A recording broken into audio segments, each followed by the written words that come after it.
ओम शांति। आज 21 सितंबर 2024 की मुरली के मधुर महावाक्य हैं। आज बाबा ने कहा, मीठे बच्चे, बाप कल्प कल्प आकर तुम बच्चों को अपना परिचय देते हैं। तुम्हें भी सबको बाप का यथार्थ परिचय देना है। आज बाबा ने प्रश्न पूछा है। बच्चों के किस प्रश्न को सुनकर बाप भी वंडर खाते हैं? उत्तर है, बच्चे कहते हैं, बाबा आपका परिचय देना बहुत मुश्किल है, हम आपका परिचय कैसे दें? यह सुनकर बाप को भी वंडर लगता है। जब तुम्हें बाप ने अपना परिचय दिया है तो तुम दूसरों को भी दे सकते हो। इसमें मुश्किलात की बात नहीं, यह तो बहुत सहज है। हम सब आत्माएं निराकार हैं तो ज़रूर उसका बाप भी निराकार होगा। ओम शांति। मीठे मीठे रूहानी बच्चे समझते हैं बेहद के बाप के पास बैठे हैं।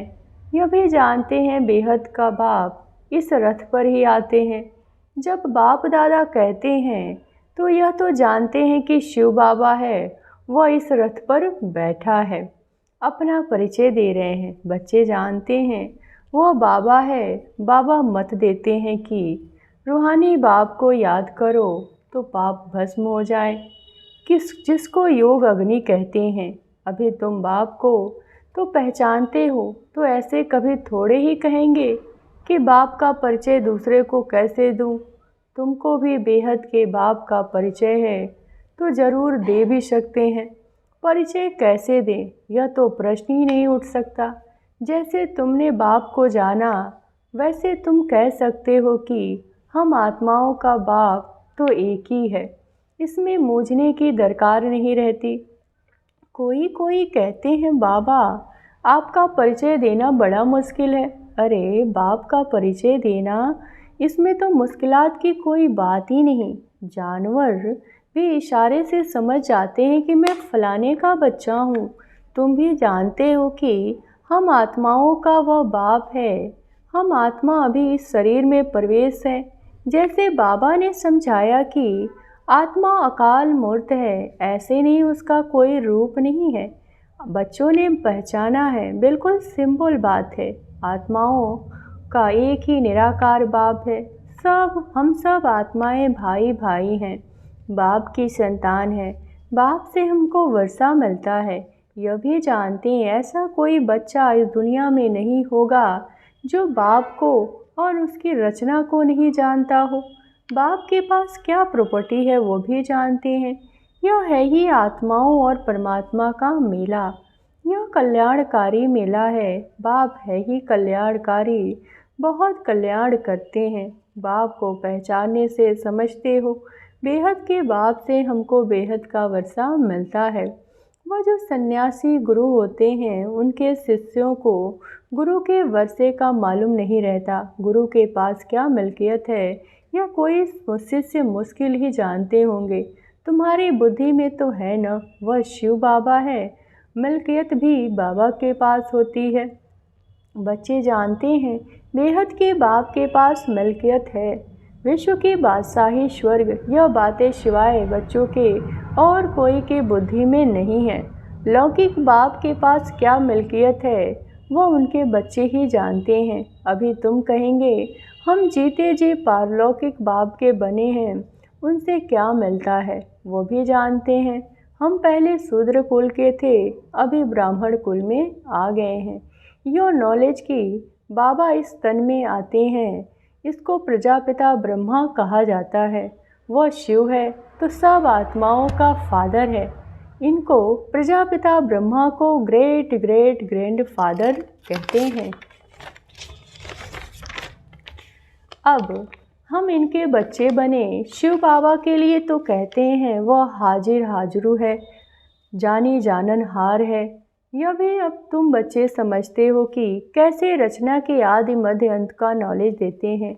वह सब आत्माओं का बाप है। उनको नाम रूप से न्यारा कहना तो झूठ है, उनका नाम रूप भी याद है।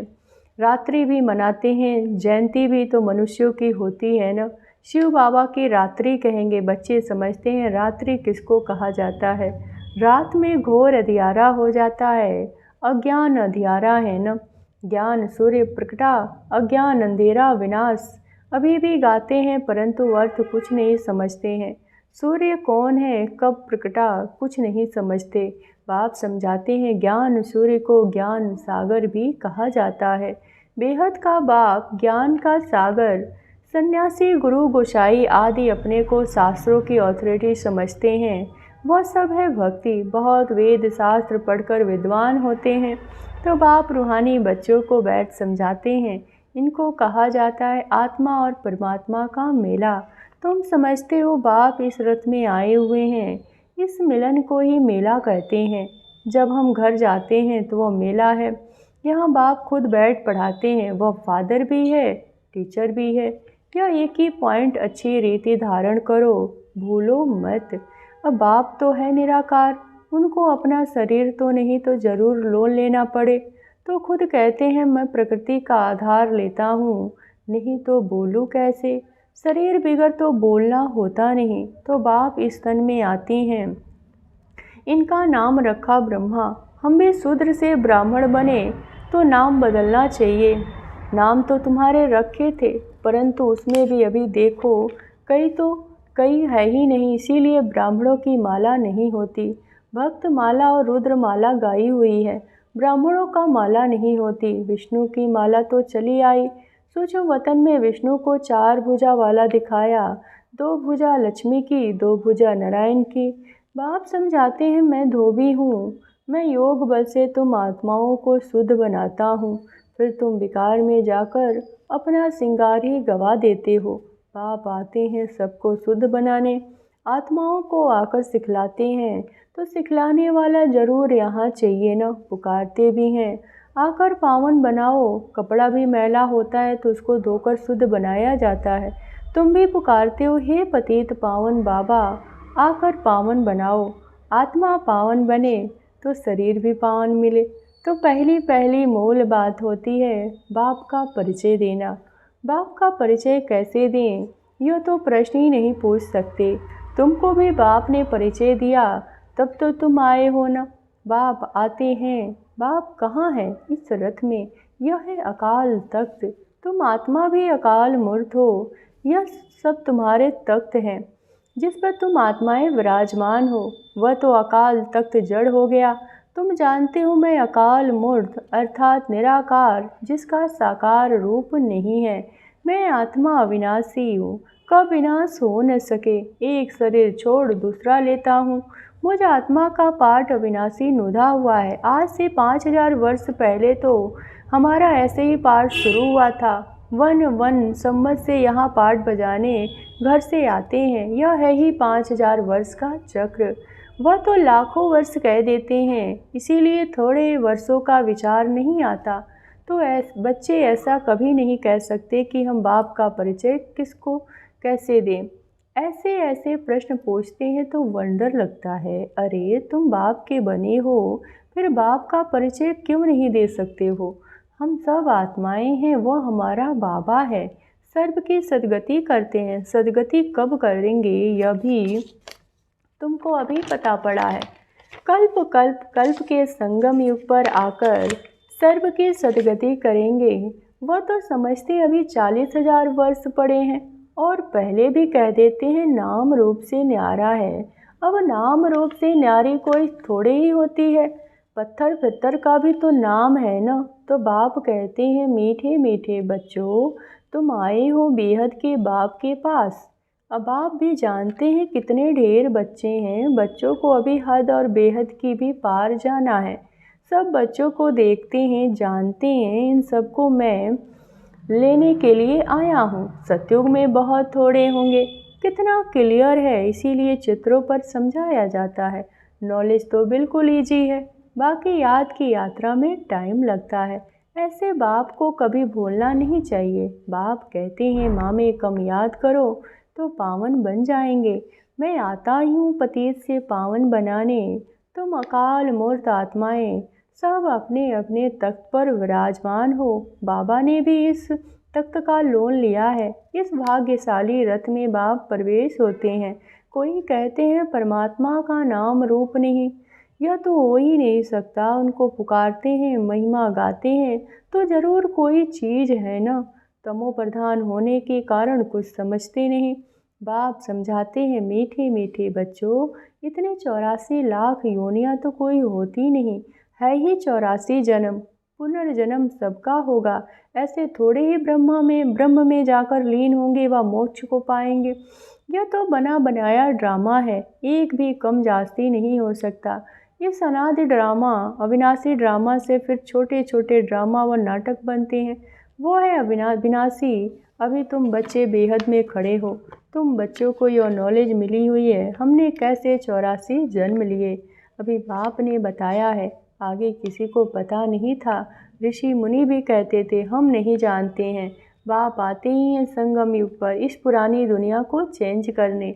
ब्रह्मा द्वारा नई दुनिया की स्थापना फिर से करते हैं। वह तो लाखों वर्ष कह देते हैं, कोई बात याद न आ सके। महाप्रलय भी होती नहीं। बाप राजयोग सिखलाते हैं, फिर रजाई तुम पाते हो। इसमें तो संशय की कोई बात ही नहीं।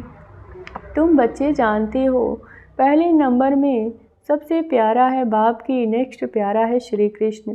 तुम जानते हो श्री कृष्ण है स्वर्ग का पहला प्रिंस, नंबर 1। वही फिर 84 जन्म लेते हैं। उसके लिए अंतिम जन्म में प्रवेश करता हूँ। अब तुमको पतित से पावन बनना है। पतित पावन बाप ही है। पानी की नदियाँ थोड़े ही पावन कर सकती है। यह नदियाँ तो सतयुग में भी होती है, वहाँ तो पानी बहुत शुद्ध रहता है, किचड़ा आदि कुछ नहीं रहता। यहाँ तो कितना किचड़ा पड़ा रहता है। बाबा का देखा हुआ है। उस समय तो ज्ञान नहीं था, अभी वंडर लगता है पानी कैसे पावन बना सकता है। तो बाप समझाते हैं, मीठे बच्चे कभी भी मूंझो नहीं। बाप को याद कैसे करें? अरे तुम बाप को याद नहीं कर सकते हो। वह है कुक की संतान, तुम हो एडॉप्टेड बच्चे। एडॉप्टेड बच्चों को जिस बाप से मिल्कियत मिलती है उसको भूल सकते हैं क्या? बेहद के बाप से बेहद की मिल्कियत मिलती है तो उनको भूलना थोड़े ही चाहिए। लौकिक बच्चे बाप को भूलते हैं क्या? परंतु माया का ओपोजिशन होता है, माया की युद्ध चलती है। सारी दुनिया कर्म क्षेत्र है। आत्मा इस शरीर में प्रवेश कर कर यहाँ कर्म करती है। बाप कर्म अकर्म विकर्म का राज समझाते हैं। यहाँ रावण राज्य में कर्म विकर्म बन जाते हैं, वहाँ रावण राज्य होता ही नहीं तो कर्म अकर्म हो जाते हैं। विकर्म होता ही नहीं, यह तो बहुत सहज बात है। यहाँ रावण राज्य में कर्म विकर्म होते हैं, इसीलिए विकर्मों का दंड भोगना पड़ता है। ऐसे थोड़े कहेंगे रावण अनादि है, नहीं। आधा कल्प है रावण राज, आधा कल्प है राम राज। तुम जब देवता थे तो तुम्हारे कर्म अकर्म होते थे। अभी यह नॉलेज है, बच्चे बने हो फिर पढ़ाई पढ़नी है बस, फिर और कोई धंधे आदि का ख्याल भी नहीं आना चाहिए। परंतु गृहस्थ व्यवहार में रहते धंधा आदि भी करने वाले हैं तो बाप कहते हैं कमल फूल समान रहो। ऐसे देवता तुम बनने वाले हो। वह निशानी विष्णु को दे दी, क्योंकि तुमको शोभेगा नहीं, उनको शोभता है। वही विष्णु के 2 रूप लक्ष्मी नारायण बनने वाले हैं। वही अहिंसा परमो देवी देवता धर्म है। न कोई विकार की काम कटारी होती है, न कोई लड़ाई झगड़ा आदि होता है। तुम डबल अहिंसक बनते हो। सत्युग के मालिक थे। नामी या गोल्डन एज, कंचन दुनिया। आत्मा और काया दोनों कंचन बन जाती है। कंचन काया कौन बनाते हैं? बाप। अभी तो आयरन एज है। अब तुम कहते हो सतयुग पास हो गया। कल सतयुग था, तुम राज्य करते थे। तुम नॉलेजफुल बनते जाते हो। सब तो एक जैसे नहीं बनेंगे। अच्छा, मीठे मीठे सिकिलधे बच्चों प्रति माता पिता बाप दादा का याद प्यार और गुड मॉर्निंग। रूहानी बाप की रूहानी बच्चों को नमस्ते। धारणा के लिए मुख्य सार। पहली पॉइंट, मैं आत्मा अकाल तख्त नसीन हूँ, इसी स्मृति में रहना है। हद और बेहद से पार जाना है, इसीलिए हद में बुद्धि नहीं फंसानी है। दूसरी पॉइंट, बेहद पाप से बेहद की मिल्कियत मिलती है, इस नशे में रहना है। कर्म अकर्म विकर्म की गति को जान, विकर्मों से बचना है। पढ़ाई के समय धंधे आदि बुद्धि निकाल लेनी है। वरदान, सिरमत की लगाम को टाइट कर मन को वश करने वाले बालक सो मालिक भव। दुनिया वाले कहते हैं मन घोड़ा है, बहुत तेज भागता है, लेकिन आपका मन इधर उधर भाग नहीं सकता, क्योंकि श्रीमत का लगाम मजबूत है। जब मन बुद्धि साइड सीन को देखने में लग जाती है तो लगाम ढीला होने से मन चंचल होता है। इसीलिए जब भी कोई बात हो, मन चंचल हो तो श्रीमत का लगाम टाइट करो तो मंजिल पर पहुंच जाएंगे। बालक सो मालिक हूँ, इस स्मृति से अधिकारी बन मन को अपने वश में रखो। स्लोगन: सदा निश्चय हो कि जो हो रहा है वो भी अच्छा, और जो होने वाला है वो और ही अच्छा हो, तो अचल अडोल रहेंगे। ओम शांति।